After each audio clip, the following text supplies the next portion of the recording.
Queridos amigos, impresiona mucho palabras como las que se encuentran en San Mateo capítulo 27, versículo 18. La palabra del Señor nos dice: porque sabía que por envidia lo habían entregado. Realmente hay declaraciones que impresionan, llaman la atención de cómo el corazón de los seres humanos suele llenarse de envidia, de celos, para hacer daño a los demás. Nos alegra mucho saludarles. Bienvenidos a este estudio de la palabra de nuestro amado Dios. El título del tema en esta ocasión es Celos de Jesús. Impresiona, queridos amigos, que Jesús, el Dios eterno, el Salvador, el Mesías, el Maestro, pudiese ser objeto de celos de los judíos, de los líderes religiosos de su tiempo.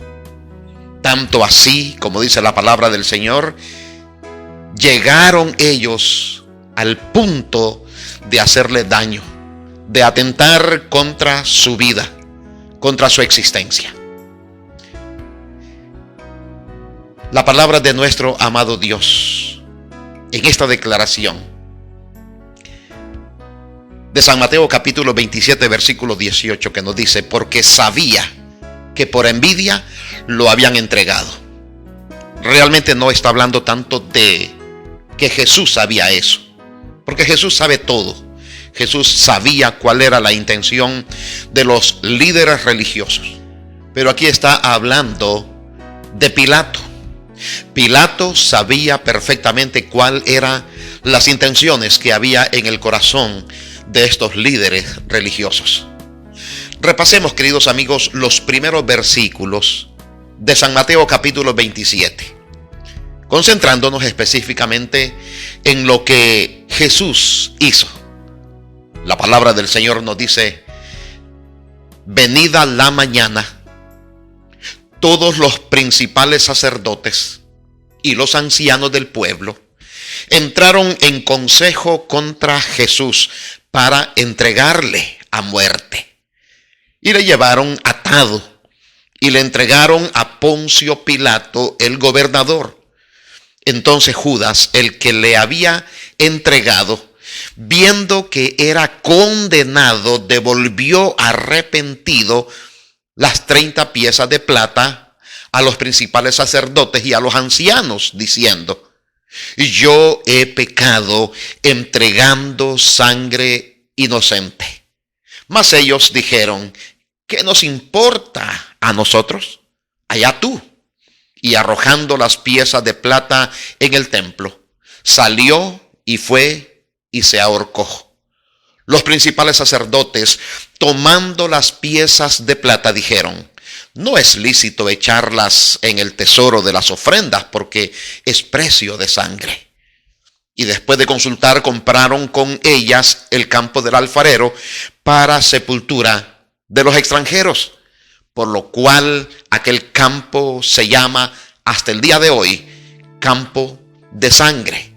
Así se cumplió lo dicho por el profeta Jeremías, cuando dijo: y tomaron las 30 piezas de plata, precio del apreciado, según precio puesto por los hijos de Israel, y las dieron para el campo del alfarero, como me ordenó el Señor. Jesús pues estaba en pie delante del gobernador, y éste le preguntó diciendo: ¿eres tú el rey de los judíos? Y Jesús le dijo: tú lo dices. Queridos amigos, esta es una historia impresionante. Cómo Jesús fue entregado, cómo Jesús fue traicionado por uno de sus discípulos. Pero más que eso, la palabra del Señor resalta el hecho de las intenciones de estos líderes religiosos, que por celo, por envidia, porque Jesús tenía el favor de todo el pueblo, porque ellos entendían que Jesús enseñaba con autoridad. Pero, queridos amigos, notemos lo que San Mateo capítulo 12, versículo 14 nos dice. Y salidos los fariseos tuvieron consejo contra Jesús para destruirle. Es impresionante cómo líderes religiosos, los dirigentes del pueblo, los dirigentes espirituales, estaban tramando la muerte de nuestro amado Dios, de nuestro Señor Jesucristo. ¿Qué hizo Jesús, queridos amigos, que provocó que los líderes del pueblo actuaran de esta manera? La intención de ellos era matarlo, atentar contra su propia vida. ¿Qué revelaron las acciones de los dirigentes acerca de lo que había en sus corazones? ¿Por qué deseaban ellos vehementemente matar a nuestro amado Señor Jesucristo? Los sacerdotes y los ancianos conocían los detalles para la observancia de la santa ley de Dios. Esta ley decía: no matarás. Exactamente lo que ellos estaban planeando hacer en contra de nuestro amado Señor Jesucristo.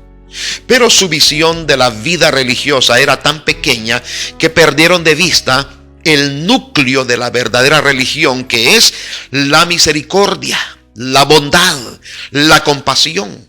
Jesús, queridos amigos, introdujo un nuevo concepto de la piedad.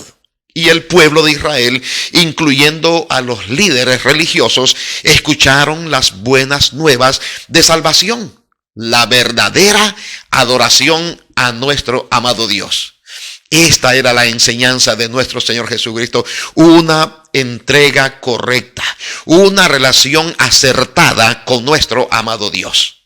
Pero en lugar de agradecer a Jesús por alertarlos de su autodestrucción, por su forma errada de adorar, más bien estos líderes religiosos procuraron matar a nuestro Maestro.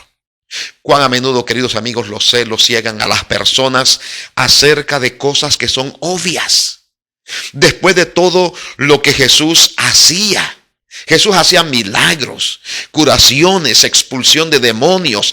Era difícil no ver que estos milagros venían de las manos directas de nuestro amado Dios. Los mismos líderes religiosos y el pueblo sabían que nadie había hecho milagros como estos y que solo Dios podía haberlos hecho.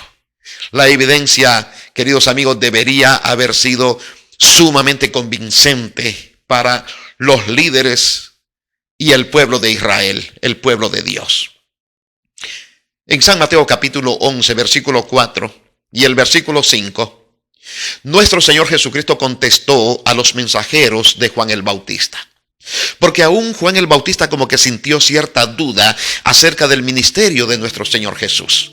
Y mandó a preguntar a Jesús si realmente Él era el Mesías. Y entonces Jesús le dijo: id y haced saber a Juan las cosas que oís y veis. Los ciegos ven, los cojos andan, los leprosos son limpiados, los sordos oyen, los muertos son resucitados, y a los pobres es anunciado el evangelio. En otras palabras, Jesús le estaba mandando a decir a Juan el Bautista: yo soy el Mesías. Yo soy el enviado de Dios. Yo soy Dios mismo que ha venido a esta tierra a salvar a los seres humanos. Eso no quedaba ninguna duda, queridos amigos, para Juan. No había ninguna duda más en el corazón de este que preparó el camino para la venida de nuestro Salvador. Las enseñanzas de Jesús eran tan diferentes de las de ellos, y su mensaje era tan atrayente que los líderes tenían razones para tener miedo de la influencia del Maestro sobre el pueblo de Dios. Estaban más preocupados por preservar su propio poder e influencia que por conocer y seguir la verdad de nuestro amado Dios. Para nadie, queridos amigos, era un secreto que los celos eran el motivo que ellos tenían para matar a nuestro Señor Jesucristo. Por eso la lectura bíblica, según San Mateo capítulo 27, versículo 18, aún Pilato sabía cuáles eran los motivos que impulsaban a estos dirigentes, porque sabía que por envidia le habían entregado. Tristemente, queridos amigos, ellos estaban tan enceguecidos por sus celos que pensaban que estaban defendiendo la fe contra un impostor que estaba desviando a la gente. Si se hubieran entregado con humildad y fe al Señor, en lugar de permitir que sus celos superaran su pensamiento racional, habrían evitado el trágico camino que los condujo a la ruina eterna. Queridos amigos, haríamos bien en nuestro contexto en aprender de los errores de ellos. Satanás fue una vez un ángel a quien se honraba en el cielo, el que seguía en orden a nuestro Señor Jesucristo. Su semblante, como el de otros ángeles, era benigno y denotaba felicidad. Su frente, alta y espaciosa, indicaba poderosa inteligencia. Su figura era perfecta y su porte noble y majestuoso. Pero cuando Dios Padre dijo a su Hijo: hagamos al hombre a nuestra imagen, Satanás sintió celos de Jesús.